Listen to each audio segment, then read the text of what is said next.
When you look at the volatility index, I would not be shocked at all, John, that we get over 20.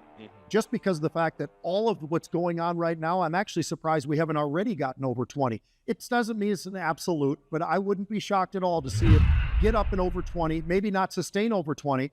But I think based upon all of the different factors that we're talking about today with Ukraine, obviously the NVIDIA earnings, and what we're seeing out of Walmart, there's a lot of things going on that are going to move the markets. And I think 20 is not unrealistic at all for the volatility index. One thing that I've noted in my career, folks, is when you think the VIX should be a significantly higher than it is, and it's not because you've got some forces that are either A, taking profits, or B, trying to hold it back because they're willing to sell calls, which would be knocking the value of those calls down. And if the index itself doesn't drop, then that means the vol is dropping.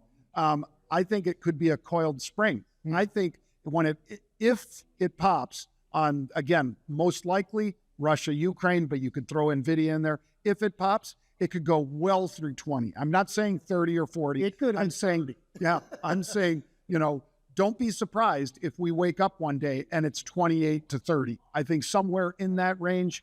But first it's got to get over 20. And then if it's, running to the upside, there's nobody that has a supply that's going to be selling up there. We haven't seen anything like this in forever, it feels like, but major events, certainly we have seen many major events. And at some point, this could turn things into a very volatile market, much more than we are right now.